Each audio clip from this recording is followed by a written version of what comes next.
The Karnataka government is facing serious allegations with contractors in the state accusing ministers of demanding 40 to 50% bribes in granting government contracts for infrastructural projects.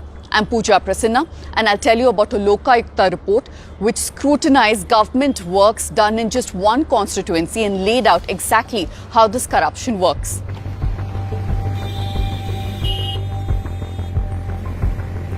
Based on a complaint filed by a Congress MP D.K. Suresh, the Lokayukta conducted a probe in R.R. Nagar constituency in south and east of Bengaluru and found that there was misappropriation of funds in 114 works. Each of the works is valued at around 2 crore rupees.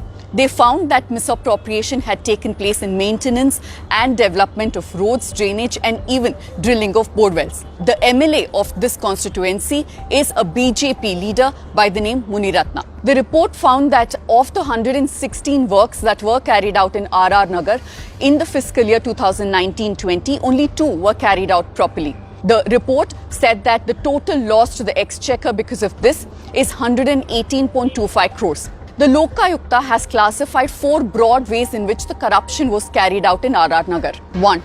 Complete 20% but bill for 80%.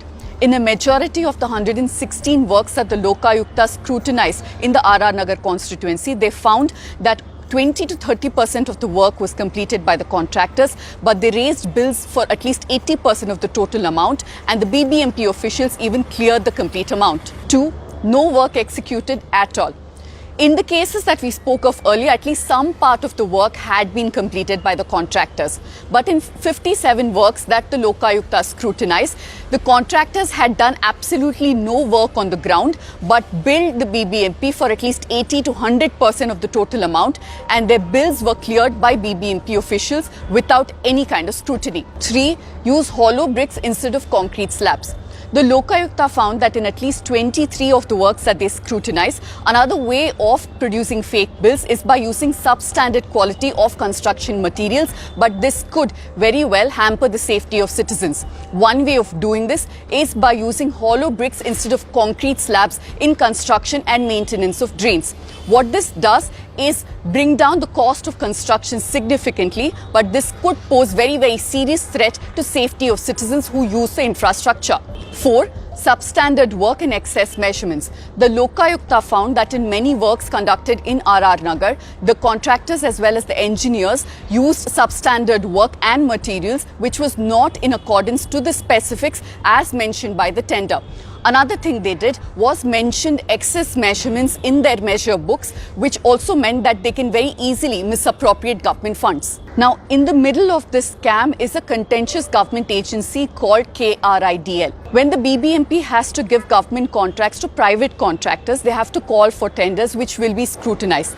But when they give the same to KRIDL, which is a government agency, then no tender is required. Now, the KRIDL in turn can give the works to private contractors and there will be no scrutiny and no need for tenders to be called, making it very easy for corruption to take place. Now, experts say that BBMP is technically allowed to give contracts to KRIDL only in cases of emergencies like floods. But officials at the BBMP have made it a practice to give any contract they wish to KRIDL without following due process. Now, this makes a huge issue of transparency and accountability. Experts also say that KRIDL does not have its own machinery or manpower, and by giving it to private contractors without tenders, this not just puts safety of citizens in great threat, but also increases the cost significantly. Now, this Lokayukta report that we've been speaking about was submitted to the government on January 24th, and over the next few days, the government had even accepted the report. But it's been several months since there has been no action taken against anybody and no money recovered. Now, we are talking about just one constituency in Bengaluru. Extrapolate this and you will get a full scale of the corruption that takes place in infrastructure projects across Bengaluru.